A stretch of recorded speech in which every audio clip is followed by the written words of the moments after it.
My cat Freddie loves to be brushed and cuddled. But stirring up his cat allergens meant sneezing and itchy eyes. Then I found Purina One Live Clear. It's cat food that reduced the major allergen and my suffering in as little as 21 days. Now, we feel closer than ever. If you have issues with cat allergens, you really need to try Purina One Live Clear. Try new Purina One Live Clear today. Purina One, a difference from day one. The Red Apple Media Podcast Network presents This is Protecting America. Now, here's Emmy-winning journalist Rita Cosby. Welcome to another edition of Protecting America. Russia may be days away from an invasion of Ukraine. So is war right around the corner? And is President Biden up to the task of protecting NATO and protecting our homeland's own interests and freedom? Can Biden handle going up against a former KGB pro? Our next guest knows a lot about battling Putin and Russia. Lieutenant Colonel Tony Shaffer is a retired U.S. Army intelligence officer and now president of the London Center for Policy Research. And joining us now is Lieutenant Colonel Tony Shaffer. Tony, great to have you here. Rita, always great to join you, especially on the great topics you cover regarding protecting the country. So it's always a pleasure to join you. Thank you. And you very much, of course, with your lifetime of service, have done so much to protect this country. And of course, we may be now on the brink of war between Russia and Ukraine. Very strong language we've been hearing in the last few days. What are your thoughts and where do you think we're headed? So this is a result of policy failure, not just U.S. policy, but just dealing with Russia since the fall of the Soviet Union. The current crisis is based, believe it or not, on a series of accords made back in 1994, where essentially there was a guarantee given by the West, several countries to include the United States, guarantees given to Ukraine that if they relinquish their nuclear weapons back to the old Soviet Union, now the Russian Republic, if they gave up their weapons, their territorial integrity would be guaranteed. This is something that obviously was not a treaty, but it was an agreement, and obviously the agreement did not hold because Russia has been slowly but surely reacquiring territory around Ukraine. The most obviously was when they took back, the whole area near basically the Crimea, and now they're going into the Donbass region right next to Crimea, and that's where we're at right now. And Putin has been very clear on trying hard, and he said this: he wants to reestablish the Soviet empire, the prestige and scope of that. And the Biden administration, and before the Biden administration, the Obama administration did very little to deal with this. And you'll note, Rita, that Putin didn't take any real aggressive action during the Trump presidency. And the rationale is very simple. Putin understands that the Obama administration and now the Biden administration, manned by pretty much the same people, are completely weak on foreign policy and will do nothing to push back. And that's what we've seen so far. No real pushback, no real plan, deterrence coming too late, not being credible. And therefore, I think the lack of clarity by the Biden administration and before that the Obama administration has created conditions for Putin to play his own game and move forward with reacquiring what he believes should be part of the current Russian empire. That's where they're going. So Putin sort of smells weakness and will take advantage of it. And don't you think when you're dealing with somebody like Putin with a KGB background, Lieutenant Colonel Tony Shaffer, you got to be tough. You got to let him know. That's the only sort of action that he seems to respond to. And we're not hearing that.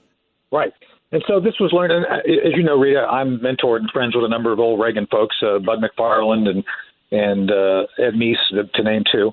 And they reminded me the day when we were talking about this, that everything that was successful with the Russians had to come from a position of authority. They had to basically show that there was a force behind whatever they were saying.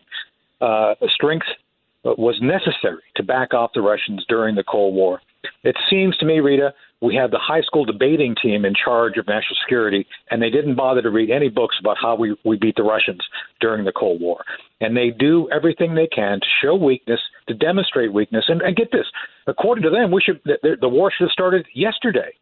They are literally, the Blinken, Austin, under Biden's guidance, they're literally out of their league. They have done everything they can to exacerbate the crisis, not do anything at all to try to walk it back or prevent it. And the other thing, too, is Biden has just been bumbling. Remember the press conference that he did not too long ago, and he said, well, if there's a minor incursion, then maybe we don't do anything. Boy, did that send a green light to somebody like Putin. It did, and that's the thing.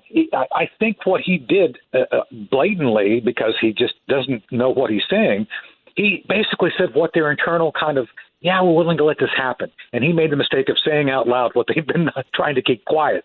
And that's exactly how they're proceeding. They're saying all this bellicose things today.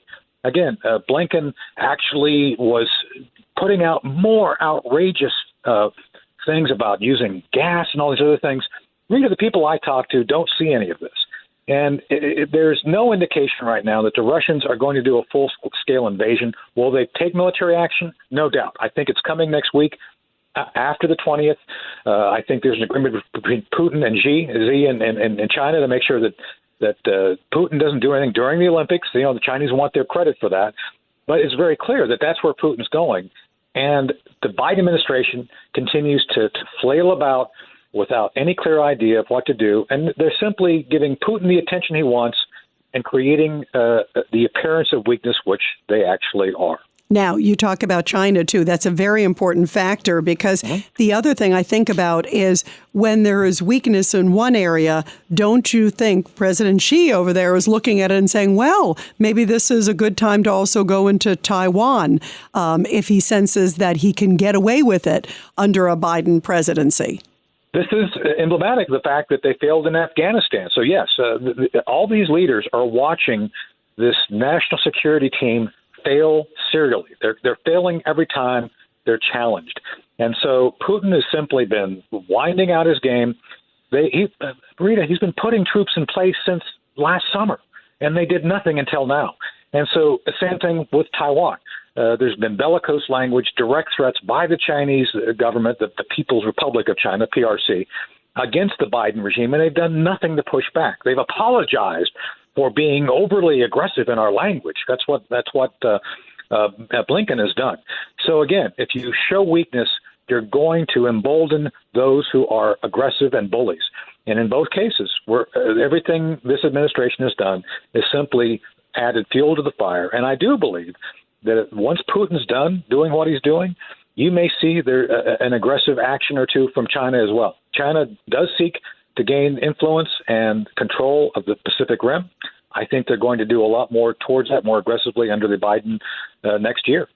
Wow, that's scary. The other topic, too, that's been coming of late are the idea of hacks. We saw some of that, remember, with the Colonial Pipeline last year, talks about maybe financial institutions. How concerned should Americans be that there could be some form of a Russian hack or a China hack? Very. I mean, both nations, plus a handful of others, are very well versed in penetrating our critical infrastructure, everything from power grids to financial infrastructures. Heck, at one point under the Obama regime, Rita, we knew this, by the way. The Chinese were actually doing essentially cyber reconnaissance to the Chicago Mercantile inside their computers. We knew this, and yet we did nothing.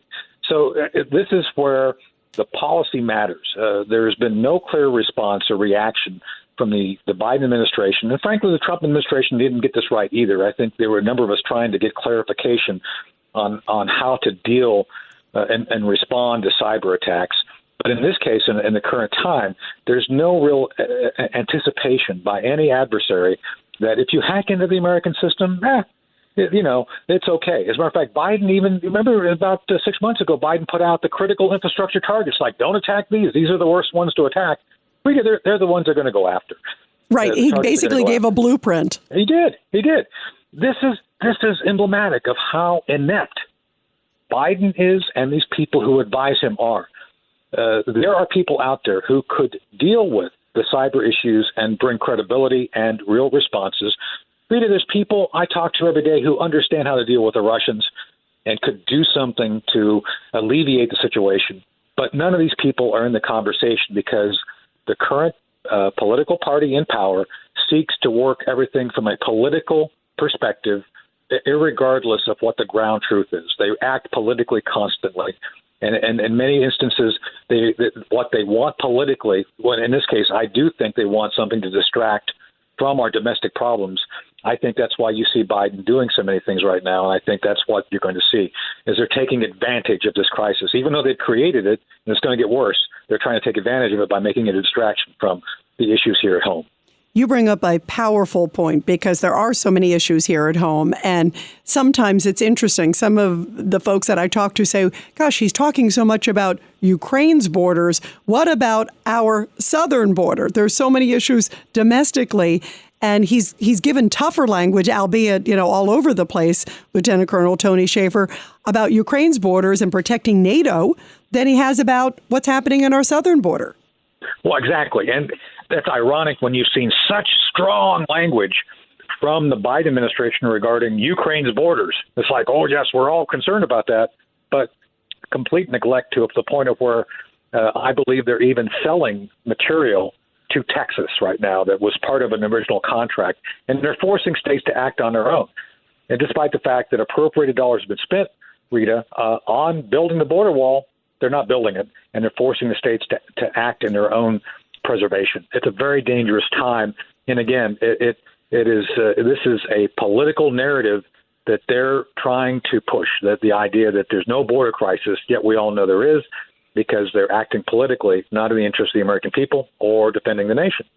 Which is still very, very scary and frightening for all of us, too, because it certainly sounds like their priorities are out of whack, and that puts us all in danger. Well, U.S. Army retired Lieutenant Colonel, a great intel officer, Tony Shaffer, also the president of the London Center for Policy Research and one of the great strategy experts out there. Thank you so much for joining us and all that you do to keep this country safe, Tony.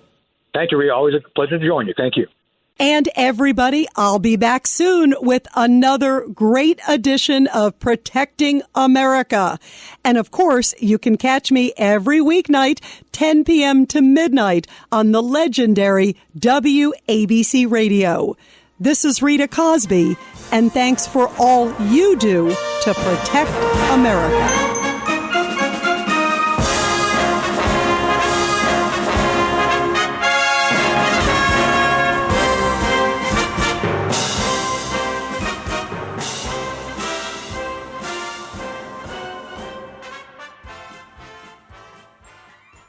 With so many options, why choose Arizona State University? For me, the only online option was ASU because of the quality. Their faculty was really involved with their students and care about your personal journey. The dedication to my personal development from my professors, that's been extremely valuable to me. Earn your degree from the nation's most innovative university. Online. That's a degree better. Explore more than 300 undergraduate, graduate, and certificate programs at asuonline.asu.edu.